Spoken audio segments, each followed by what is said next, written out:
Good morning friend, welcome to crack Pratham. आज तारीख है 28 जनवरी 2021 और हमें द हिंदू के न्यूज को डिस्कस करना है। हमारा जो टॉपिक होगा वो है इंटरनेशनल एनर्जी एजेंसी से संबंधित। देखेंगे हम इसमें भारत के क्या कदम उठाए गए हैं। दूसरा टॉपिक होगा क्लाइमेट एडजस्टमेंट समिट से यानी CAS, इसे भी हम देखेंगे। तीसरा टॉपिक होगा treaty on the provision of nuclear weapon, Bharat ने इसमें क्यों हस्ताक्षर नहीं किया गया, वो भी देखेंगे। चौथा होगा इंडो इजराइल से संबंधित, जिसमें हम वहाँ के मैप और भी डिटेल देखेंगे। पांचवा जो टॉपिक होगा वो होगा स्टार्ट वन, शॉर्ट और न्यू स्टार्ट, किन दो देशों के बीच हुआ है देखेंगे, US और USSR ऑब्लिक रशिया। तो चलिए शुरू करते हैं अपना टॉपिक्स। पहला टॉपिक है अंतर्राष्ट्रीय ऊर्जा एजेंसी से। क्या हुआ 27 जनवरी 2021 को, यानी कि कल 27 जनवरी 2021 को भारत ने अंतर्राष्ट्रीय ऊर्जा एजेंसी के सदस्यों के साथ रणनीतिक साझेदारी, ध्यान रखिएगा, रणनीतिक साझेदारी स्ट्रैटेजिक पार्टनरशिप के लिए बने फ्रेमवर्क पर हस्ताक्षर किया है। आपसे पूछेगा क्या पूर्ण सदस्य के लिए? नहीं, अभी पूर्ण सदस्य भारत इसका नहीं है। किसका? IEA का, केवल एक रणनीतिक साझेदार बना है। इस समझौते के तहत देशों के बीच आपसी विश्वास, मजबूत सहयोग और वैश्विक ऊर्जा सुरक्षा, स्थिरता और टिकाऊपन को बढ़ावा मिलेगा। ये हम देखेंगे आगे IEA का काम क्या है। पहले आप ये देख लीजिए जो न्यूज है। इस साझेदारी से सदस्य देश एक दूसरे के बीच ज्ञान का व्यापक आदान प्रदान कर सकेंगे। मतलब जो भी हम दोनों के बीच यानी कि भारत और IEA के बीच जो भी टेक्नोलॉजी बढ़ेंगी तो उन्हें एक दूसरे के बीच साझा करेंगे। साथ ही यह समझौता भारत के लिए IEA का पूर्ण सदस्य बनने की दिशा में एक और कदम होगा।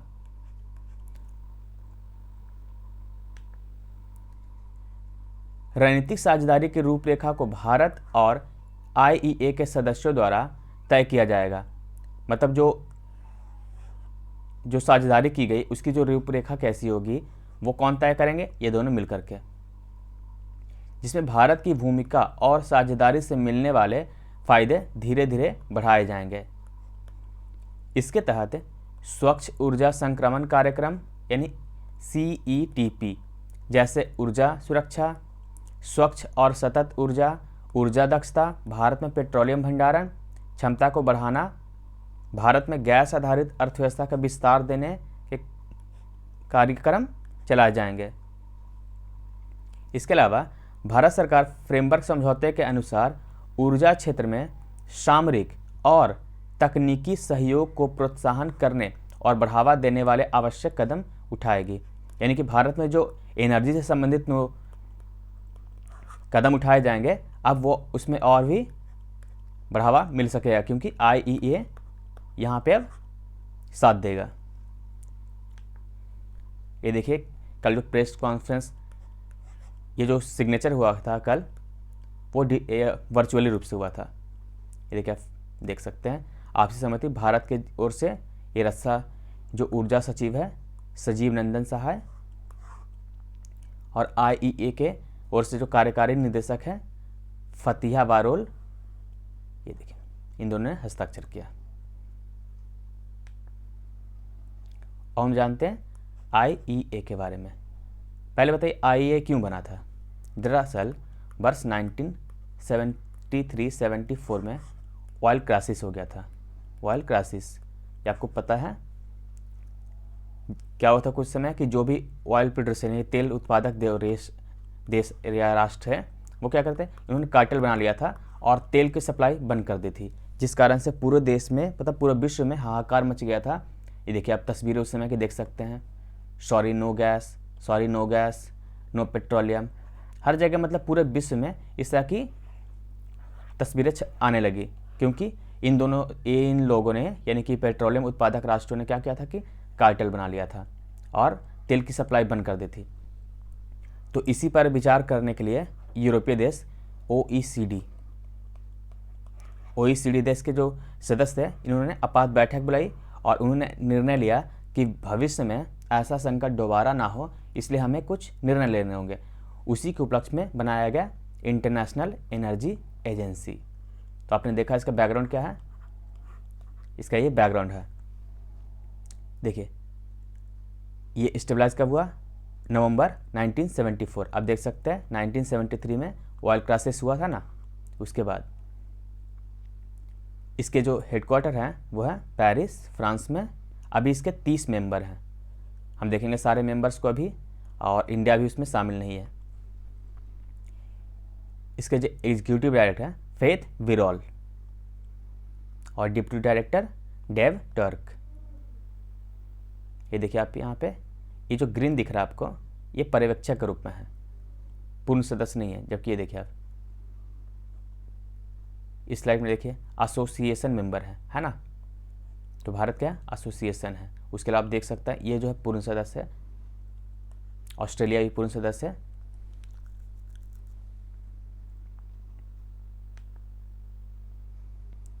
IEA जो है उसके दो मुख्य उद्देश्य हैं। पहला क्या है, विश्व ऊर्जा संकट के दौरान, आपको याद है 1973 की बात की हमने, के दौरान सहभागी देशों के प्रयासों में समन्वय स्थापित करना, और दूसरा तेल आपूर्ति के बाधित होने की स्थिति में तेल बंटवारे के लिए एक यंत्र विकसित करना।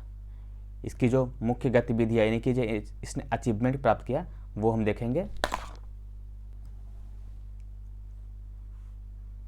IEA ने 1990 में खाड़ी युद्ध से उत्पन्न, आपको याद होगा खाड़ी युद्ध हुआ था 1990 में, से उत्पन्न ऊर्जा संकट को टालने के लिए एक आकस्मिक योजना को स्वीकृति दी, जिसमें ऑपरेशन डेजर्ट स्टॉर्म के समाप्त होने तक प्रतिदिन 2.5 मिलियन बैरल तेल की अतिरिक्त आपूर्ति का प्रावधान था। यानी जब तक यह ऑपरेशन खत्म तब तक प्रतिदिन कितना 2.5 मिलियन बैरल तेल सदस्य राष्ट्रों में आपूर्ति करने का प्रावधान किया गया था। आपूर्ति सुरक्षा के नाम से ज्ञात होता है, यह योजना अपने उद्देश्य को प्राप्त करने में सिद्ध भी हुई, यानी सफल हो गई थी। देखिए इसके बाद जो इसके और भी जो काम किए थे, मार्च 1991 में खाड़ी युद्ध की समाप्ति के बाद IEA ऊर्जा मंत्री अपने गैर IEA प्रतिरूपों काउंटर पार्ट में यानी पर्यावरण मुद्दों और ऊर्जा दक्षता के विकास पर नियमित रूप से चर्चा करने के लिए तैयार है। यानी इसने अब तेल को तो देखा ही, यानी आपके जो ऑयल है, अब ये पर्यावरण मुद्दों पर भी आ गए। देखिए जैसा कि यहाँ पर बतलाया गया कि अभिकरण ने यानी कि IEA ने 1997 में पर्यावरण अनुकूल उत्पादन तकनीकों के माध्यम से ग्रीनहाउस गैस उत्सर्जन को कम करने के लिए अंतर्राष्ट्रीय सरकारी और निजी सहयोग की अपील की है। वर्तमान में IEA का सबसे बड़ा चिंता क्या है कि ऊर्जा उत्पादन से उत्पन्न प्रदूषण को कम करना। अब इसने तेल की सप्लाई तो कर दी, तो उससे जो प्रदूषण बढ़ रहा है, अब प्रदूषण को कम करने के लिए इस पर अब सहमति बन रही है। यानी कि अब इस चिंता का विषय इसके लिए प्रदूषण जो हो गया, यानी कि पर्यावरण।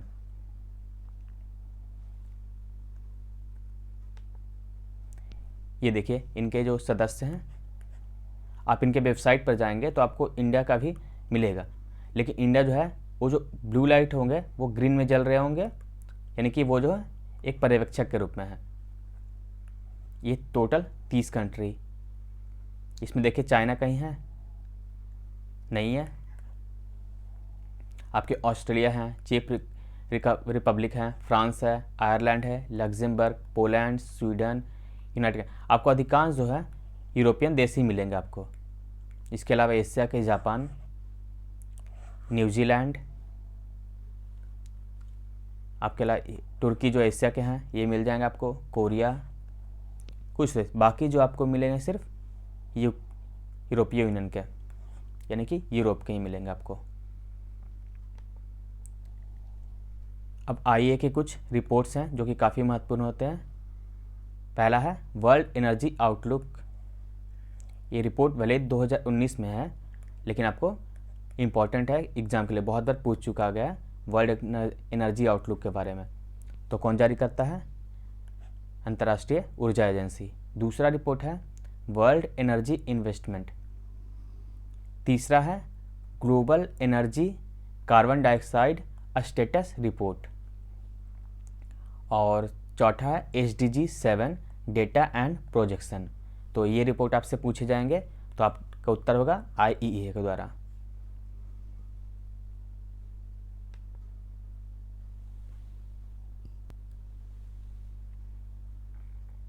नेक्स्ट है CAS यानी क्लाइमेट एडेप्टेशन समिट, यानी कि जलवायु अनुकूलन सम्मेलन 2021 कब से कब तक किया गया? 25 और 26 जनवरी को। कहाँ? ये नीदरलैंड में किया गया। ये देखिए, ये ऑनलाइन ही किया गया था क्योंकि अभी कोविड-19 के कारण सबमिट करना अभी इम्पॉसिबल है। तो इसमें से कई सारे जो स्टेक होल्डर थे और लीडर्स जो थे वो ऑनलाइन ही भाग लिए, जिसमें हमारे प्रधानमंत्री मोदी ने भी भाग लिए। देखिए इसे क्यों लाया गया है? दरअसल ये देखिए नाम से एडेप्टेशन है, यानी कि जो पेरिस समिट में जो हुआ था बात कि हमें जो तापमान को है 2 डिग्री सेल्सियस तक इस सदी तक रोकना है, तो उसी को आगे बढ़ाने के लिए जो चर्चा की गई थी, तो उसी पे बात चल रही है कि किस प्रकार से हम इसे अडेप्ट करें, यानी कि देश में लागू कैसे करें। हर देश की अपनी अपनी स्थिति होती है ना। तो इसी के लिए यह सम्मेलन किया गया था।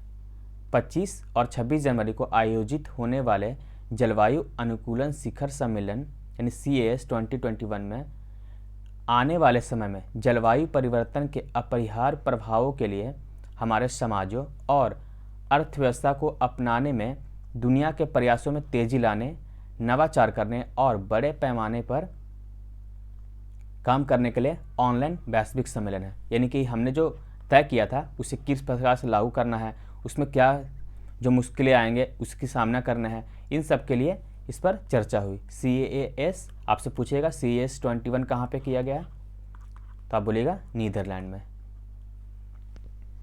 देखिए CAS एक बहुहितधारक घटना है जिसमें सभी महाद्वीपों के साथ साथ व्यापारिक नेताओं, देखिए कितने लोग शामिल, नेताओं, महापौरों, अंतर्राष्ट्रीय संगठनों, शिक्षाविदों, नागरिक समाज और युवा प्रतिनिधियों की सरकारों द्वारा भागीदारी की जाती है।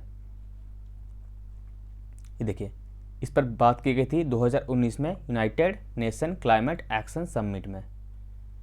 और देखिए एक जो पेरिस आपको तो बताया 2015, अब जो कॉप जो होगा यूनाइटेड नेशन, जो UNFCCC का जो समिट होगा COP26 कहाँ होगा? ग्लासगो। ग्लासगो आपको कहाँ है? ये जो है स्कॉटलैंड में है, साइडल नदी के किनारे, साइडल रिवर। तो जो COP26 होगा ये आपका ग्लासगो में है। उसी पर ये चर्चा की गई कि इसमें क्या क्या हमें रणनीतियाँ तय करनी है आगे भविष्य के लिए। Action agenda for climate resilient future by 2030।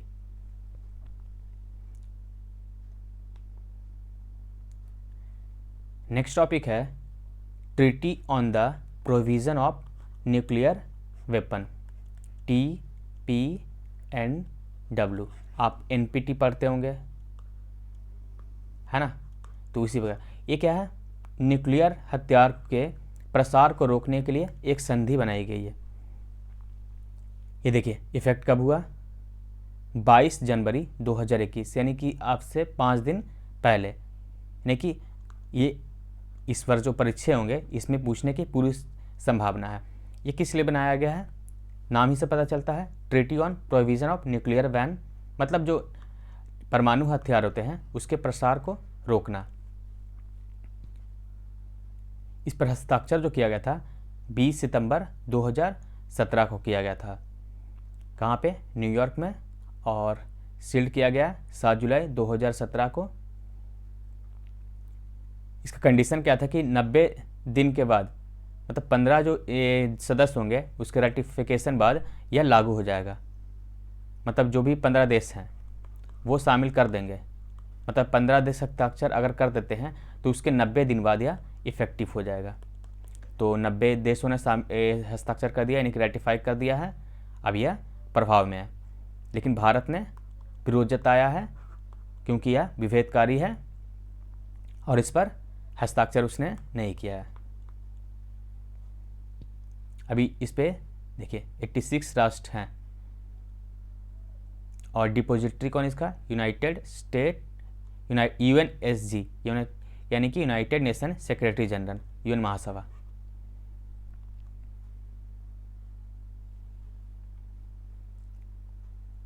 अभी इसका डेट आप याद रखिएगा 22 जनवरी 2000 की, जैसे कि बताया आपको।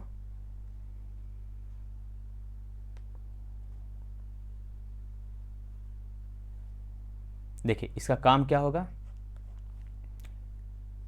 ट्रीटी का, कि हथियार का विकास, टेस्टिंग, उसके उत्पादन, स्टॉक पिलिंग, स्टेशनिंग, ट्रांसफ़र, यूज और उसके जो खतरे होते हैं इसे रोकना है इस ट्रीटी का। देखिए as the first treaty to ban nuclear weapon enter into force, मतलब ये जो पहला ट्रीटी है जो कि प्रभाव में आया है। India said on Friday that it not support the treaty and shall not be bound any obligation that में रेज फ्रॉम इट। भारत बोलता है कि हम इससे बंधे हुए नहीं है और हम इस पर हस्ताक्षर नहीं करते हैं क्योंकि इसमें बहुत सारे विभेदकारी पॉइंट्स है। और उसने बोला है भारत ने पूरी तरह से इसका विरोध किया और हस्ताक्षर नहीं किया है। नेक्स्ट टॉपिक है इंडो इजराइल से संबंधित। क्या हुआ कि इजराइल के राष्ट्रपिता कौन है, गुरियन। हमारे भारत के राष्ट्रपिता कौन है आपको पता है, महात्मा गांधी। तो उनके जो घर हैं यानी गुरियन के घर और महात्मा गांधी जी के घर यानी कि साबरमती आश्रम जो है उनके बीच वर्चुअल टूर का उद्घाटन किया गया है। वर्चुअल टूर का उद्घाटन किया गया है। तो क्या आप देखेंगे साबरमती आश्रम? चलिए देखते हैं। ये देखिए साबरमती आश्रम।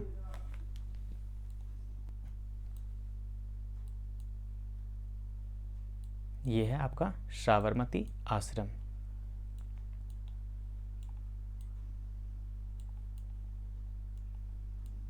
जहाँ पे गांधी जी की दिनचर्या यहाँ पे चलती थी,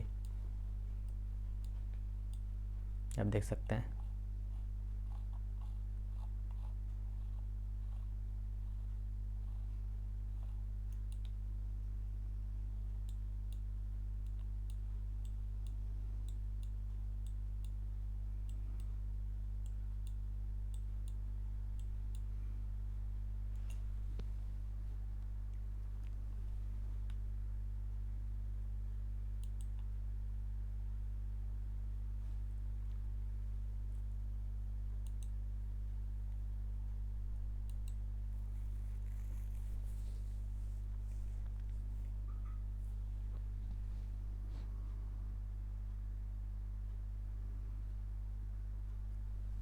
हम इजराइल को भी देख लेते हैं। पहले आप देखिए लोकेशन इजराइल का कहाँ पे हुआ।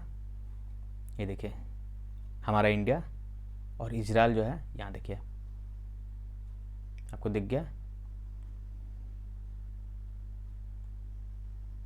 ये देखिए ये जॉर्डन है, ये इजराइल, और ये तो आप देख रहे होंगे ये है गाजा पट्टी, गाजा स्ट्रिप। और ये जो देखिए ये है वेस्ट बैंक। ये क्या है, ये जो फ़िलिस्तीन है उसका ये है एरिया, और ये भी फ़िलिस्तीन का एरिया है। इन सब पे हमेशा विवाद रहते हैं। ये आप देख रहे होंगे डेड सी किसके देशों की सीमा पे है, जॉर्डन और इजराइल। साथ में आप फ़िलिस्तीन भी जोड़ सकते हैं। ये देखिए आप, एक और है देखिए आप अकावा की खाड़ी। ये किन दो देशों के बीच है, इजराइल और सऊदी अरब के बीच। और आपका सुएज नहर, ये देखिए आप। और ये कौन सा है, ये आपका भूमध्य सागर है।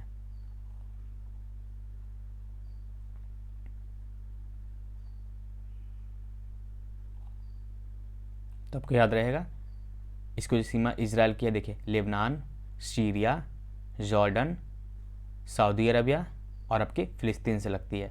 और जो पश्चिमी है वो कहाँ खुलती है, वो भूमध्य सागर में। तो चलिए हम अपने टॉपिक पे आते हैं। अभी हमने देखा इजराइल के मैप को और राष्ट्रपिता साबरमती आश्रम को। गुरन के घर को भी हम देख लेंगे बाद में। चलिए अभी नेक्स्ट टॉपिक पे चलते हैं। नेक्स्ट टॉपिक है स्टार्ट ट्रीटी। क्यों चर्चा में हुआ? क्योंकि रशिया ने इसे फिर से एक्सटेंड करने का प्रस्ताव दिया है। अभी ये 2026 तक एक्सटेंड कर सकता है। आगे हम देखेंगे कौन कौन से प्रावधान है स्टार्ट में। पहले आपको स्टार्ट 1 देखना होगा, स्टार्ट 1, फिर SORT और न्यू स्टार्ट या स्टार्ट 2 आप बोल सकते हैं। स्टार्ट 1 क्या है? स्टार्ट यानी कि स्ट्रैटेजिक आर्म्स रिडक्शन ट्रीटी, इसे टॉक भी कभी कभी बोलते हैं, टॉक। ये क्या था कि जब कोल्ड वॉर चल रहा था, कोल्ड वॉर, तो उस समय हथियारों की होड़ लग गई थी, जिस कारण से पूरे विश्व में अशांति बन गई थी। इसी अशांति को रोकने के लिए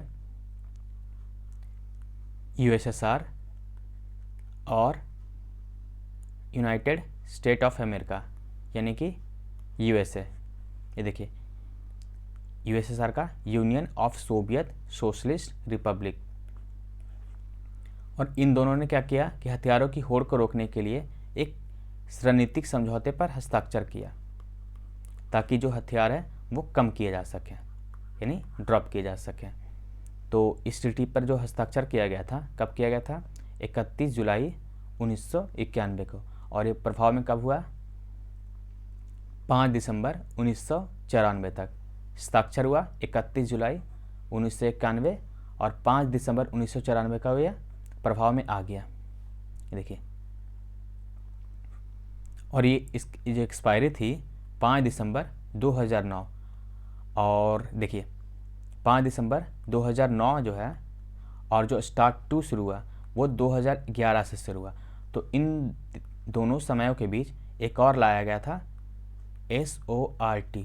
इसे 2003 से ही तैयारी की जा रही थी लागने की, ताकि ये जो 2009 में ख़त्म होने वाला था और 2011 में शुरू होने वाला था, उसके बीच में जो अशांति ना बने, इसके लिए SORT को लाया गया था। आगे हम देखते हैं। तो आपको याद रहेगा ये वाला कि कब लागू हुआ था? 5 दिसंबर 1994। ये स्टार्ट 1 की बात की रहे। स्टार्ट यानी स्ट्रैटेजिक आर्म्स रिडक्शन ट्रीटी। इसमें क्या होता कि जो न्यूक्लियर वॉर है उसे 6000 तक कम करना था, और जो इंटरनल कॉन्टिनेंट जो है अंतर्राष्ट्रीय बैलिस्टिक मिसाइल होते हैं उसे 1600। इसका देखिए प्रभाव क्या हुआ कि 80% तक जो न्यूक्लियर वेपन थे वो कम हो गए। इसे प्रपोज किसने किया था? US प्रेसिडेंट रोनाल्ड रीगन ने। किसे? स्टार्ट 1 को।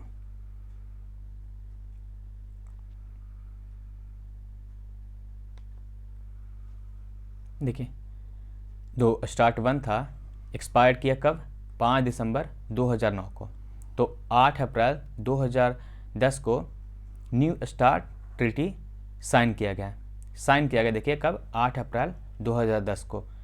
यहाँ पे देखिए 8 अप्रैल 2010 को, और लागू कब हुआ? 5 फरवरी 2011 को।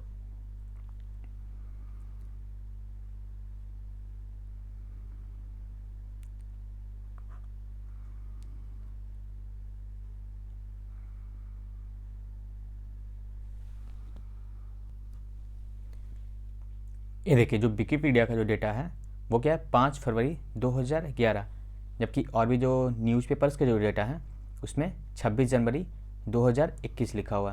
अभी जो गलतियां हुई है इस समय से कल बता देंगे आपको। ऐसा भी से सही मानकर चलिए 5 फरवरी 2011 को। देखिए, अब जैसे कि आपको बताया कि 2009 में वो समाप्त होने वाला था, और 2011 से कौन लागू हुआ? ये देखिए, स्टार्ट 1 और न्यू स्टार्ट ट्रीटी यानी S2। तो इन दो समयों के बीच एक लाया गया शॉर्ट, या इसे ट्रीटी ऑफ मॉस्को भी कहते हैं। शॉर्ट मतलब स्ट्रैटेजिक ऑफेंसिव रिडक्शन ट्रीटी। इस पर साइन किया गया था देखिए 1 मई 2002 को। ये भी इफेक्टिव हो गया था 2003 से, कि अगर ये ख़त्म होते हैं तो उसके बीच में हमें काम कर सकें, ताकि जो है असमंजसता न बने और हथियारों की होड़ फिर से शुरू ना हो जाए। इस ट्रीटी को हम क्या कहते हैं?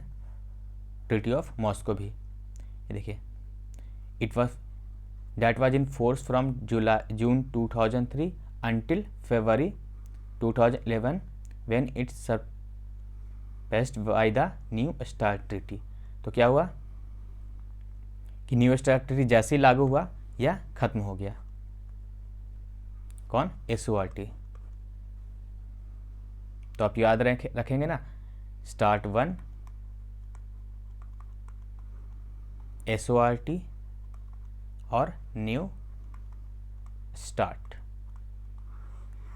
तीनों में क्या क्या अंतर है, किसके लिए है और किन देशों के बीच है, इसे आप याद रखिएगा। तो इस टॉपिक में बस इतना ही था। Thank you for watching crack प्रथम।